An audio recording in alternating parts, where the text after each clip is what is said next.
네, 안녕하세요. 주식 투자자 여러분. 시간의 자유와 경제적 자유를 함께 만들어갈 주식하는 전산쟁이 주식공무원입니다.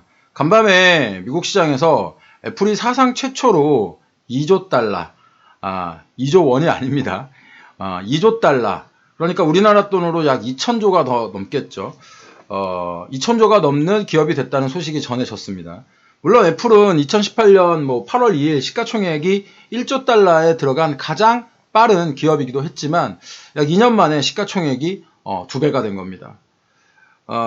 지난 7월 30일 사우디 아람코의 시가총액을 넘어서서 세계 최대의 시가총액을 가진 기업이 되더니 이번에는 미국 기업 최초로 2조 달러 기업이 된 겁니다. 지난 3월 우리나라 코스피가 1,500이 깨졌던 때가 있었습니다. 그때 당시에 그 우리나라 시가총액이 1,000조 아래로 내려갔다 이런 기사가 뜬 적이 있었는데요. 물론 그때 당시에 보다 지금 많이 올라와서 한 50-60% 상승을 한 상황에서 그럼에도 불구하고 시가총액이 이제 2조가 안 되죠. 2조 달러가 안 되죠. 그런데 애플 기업 하나가 우리나라 시가총액을 훨씬 뛰어넘는 그런 모습을 보이고 있는 걸 보면 이 애플의 시가총액 규모가 얼마나 대단한지 다시 한번 아실 수 있을 겁니다. 애플은 작년에만 약 120%의 상승을 했습니다. 그러더니 지난 10년 동안을 좀 추적을 해보면 약 애플의 상승은 764%, 그러니까 7배가 훨씬 넘는 상승을 보인 겁니다. 지난 10년 동안 말입니다. 10년 동안. 물론 이때 86년, 87년 이때에 비하면 700배, 800배, 거의 1000배가 넘는 상승을 보이는 거죠. 우리나라 삼성전자가 예전에 애플과 비교가 많이 됐었는데 애플은 두 가지 측면에서 삼성전자와 조금 다른 모습을 보이고 있습니다. 그 첫 번째가 이 주가 수익률에서 찾아볼 수 있는데 애플의 주가 수익률은 35.18로 보통 제조업체가 가지고 있는 한 15에서 한 20 정도의 이 주가 수익률을 훨씬 더 상회하고 있습니다.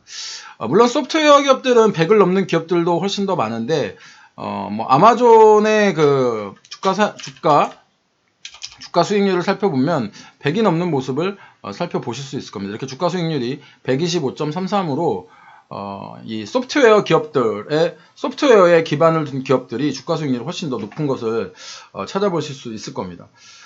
이것이 첫 번째로 삼성과 애플의 차이라고 볼 수 있죠. 애플은 자기들만의 생태계를 구성해 왔고 그 생태계 안에서 자기네들의 제품을 소비하게끔 만들었지만 삼성은 그런 모습을 보이지는 못하고 아직 제조업체의 그런 모습에서 벗어나지 못하고 있는 거죠. 우리가 그 앱스토어만 보더라도 구글 앱스토어, 그 다음에 애플 앱스토어 이렇게 나눠져 있는 그런 모습을 확인하실 수 있습니다. 또 한 가지 그 삼성과 다른 점이 뭐냐면 구글과 비슷한 모습을 제가 보이고 있다고 했죠. 이 소프트웨어 기업과 비슷한 모습을 보이고 또 한 가지는 애플 고객이 가진 팬덤입니다. 그 애플 고객이 가진 팬덤이란 건 뭐냐면 애플바라고도 보통 이제 안 좋게 표현을 하기도 하는데 애플이 단순한 전자기기로서의 사용량인 게 아니고 필수 소비재로서의 인식이 굉장히 강하게 되고 있다는 겁니다. 보통 이제 스마트폰 이외에도 패드라던가 애플 TV라던가 아니면 애플 아이팟이라던가 이런 이유로 이제 워렌 버핏도 애플에 투자를 해서 굉장히 큰 수익을 거뒀다는 사실을 들어보셨을 거예요. 워렌 버핏이 이제 항공주로 손해를 엄청 봤는데 여기 보시면 원칙 깬 버핏 애플 주식으로 48조 원 벌었다 이렇게 되는데 저는 이 원칙을 깼다고 생각은 안 하고요. 애플이 워렌 버핏의 원칙 안으로 들어왔다. 즉 애플이 이제 워렌 버핏이 이제 경제적 해자를 통해서 필수 소비재를 투자하는 그런 어떤 투자 마인드를 가지고 있는데 이 애플이 전자기기 업체가 아닌 사람들이 다 많이 사용하는 필수 소비재. 전자기기 요즘에 스마트폰 안 들고 있는 사람 없고 헤드폰 안 끼고 다니는 사람들 없고 이렇게 다 개인화되어 있기 때문에 이제는 이것이 전자제품이 공용화가 아닌 개인화로서 이렇게 들어왔다라고 필수 소비재로 들어왔다 이렇게 판단을 할 수 있다는 겁니다. 글로벌하게 그 애플과 삼성이 좀 비교가 된다면 국내에서는 이제 SK 하이닉스와 삼성전자가 좀 비교가 많이 되는데 삼성전자는 그래도 지금 어느 정도 모습을 갖춰가고 있는데, 그 하이닉스가 지금 최근 굉장히 좀, 이런 표현이 맞는지 모르겠지만, 죽을 쓰고 있죠. 죽을 쓰고 있죠. 주가가 죽을 쓰고 있는데, 어저께도 3.97% 이제 하락을 보였습니다. 제가 7월 중순에 SK 하이닉스에 관련해서 비율을 투자 의견을 드린 바 있는데, 그때 당시에 다시 한 달 만에 이제 제가 SK 하이닉스에 대해서 다시 한번 투자 의견을 드리는 겁니다. 일단 올해 초까지는 삼성전자냐 SK 하이닉스냐 이런 어떤 질문을 받았을 때 삼성전자나 SK 하이닉스나 개인 투자자 입장에서는 뭐 크게 상관없다, 이런 이야기들을 많이 했습니다. 이게 이제 중요한 이슈가 아니었죠. SK 하이닉스와 삼성전자는 둘 다 이제 반도체 1, 2 기업으로서 상관관계가 굉장히 높은 기업이었기 때문에 SK를 사나 삼성전자를 사나 두 개가 굉장히 비슷한 주가 흐름을 보였습니다. 하지만 이제 그 주식시장은 하루가 다르게 이제 달라지는 모습을 보이죠. 그렇기 때문에 주가 미래를 알 수 없어서 이렇게 매일매일 주가에 대해서, 주식에 대해서 관찰하고 살펴보고 그것에 대해서 대응을 하는 겁니다. 하이닉스가 제가 미국이 화웨이 때리기가 시작된 쯤, 그러니까 이제 6월달 쯤이죠. 그때만 하더라도 두 기업 모두가 이제 화웨이가 큰 바이어였기 때문에 손실을 볼 수 있다라고 하는 이런 의견들이 나오기 시작했습니다. 그때 제가 이제 어떤 말씀을 드렸었냐면, SK 하이닉스와 삼성전자 둘 다 모두 화웨이가 큰 손이긴 하지만 훨씬 더 SK 하이닉스의 현재 중국에 대한 의존도가 높다. 그렇기 때문에 그 의존도만 생각했을 때라도 SK 하이닉스보다는 삼성전자가 좀 낫다라는 말씀을 드렸고, 거기에 한 가지 더 말씀드렸던 게, 그때 당시에는 중국과 인도의 어떤 국지전, 지역적인 갈등 이런 것들 때문에 제가 삼성전자는 IM, 그러니까 IT 모바일 분야가 있기 때문에 이 IT 모바일 분야가 SK 하이닉스에 없는 분야이고 리스크가 분산될 수 있다는 그때 말씀을 드렸었습니다. 그래서 인도와 중국이 뭐 국경 다툼 같은 것들이 있을 때 인도에서의 어떤 그 스마트폰, 화웨이를 대신할 수 있는 스마트폰은 애플이 아니고 삼성전자다라고 이렇게 말씀을 드리면서, 그때 당시에도 SK 하이닉스와 삼성전자를 둘이 비교를 하면서 저는 그때 SK 하이닉스보다는 삼성전자가 낫다 이런 말씀을 드렸었습니다. 여기에 이제 파운더리라고 해서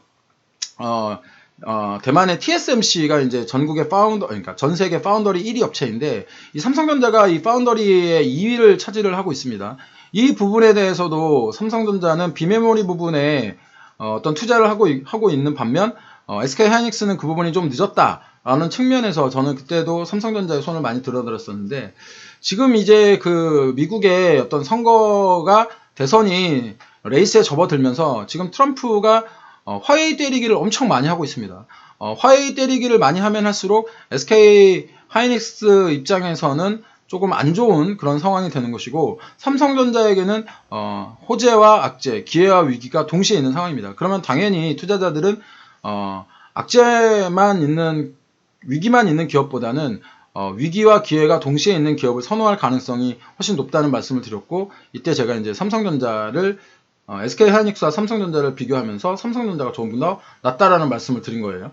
근데 여기에다가 2분기 들어서 디램 가격이 지금 꺾이는 현상을 좀 보이고 있습니다. 이 디램 가격이 상반기에 사실은 코로나 때문에 시스템 반도체 들이 많이 서버라든가 이런 것들이 굉장히 많이 늘어날 것이다. 언택 관련해서 늘어날 것이다. 이런 것들 때문에 사실은 디램 가격이 급하게 상승을 했었습니다.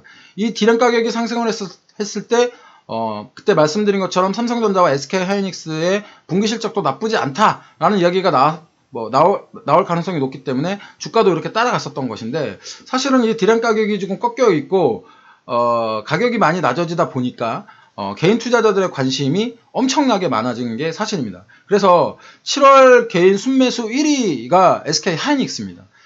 SK 하이닉스의 개인의 순매수는 7월 그러니까 한 달 동안만 약 1조 4천억 정도이고요.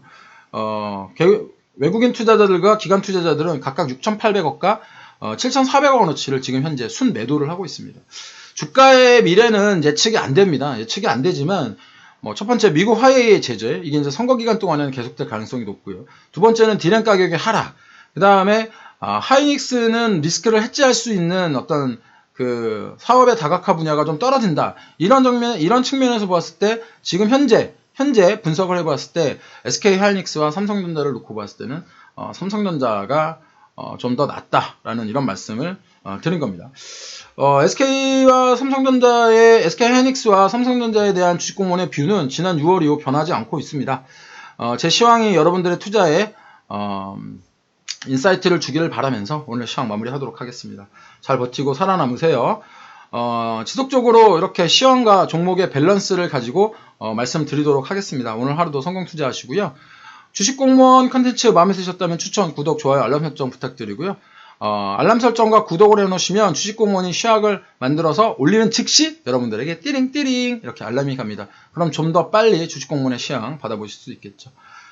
지금까지 투자자들의 경제적 자유와 시간의 자유를 함께 만들어갈 따박따박 수익률의 주식공무원이었고요. 오늘도 화이팅 하십시오. 주식공무원과 함께 하시면 여러분들의 계좌 빨개지실 겁니다.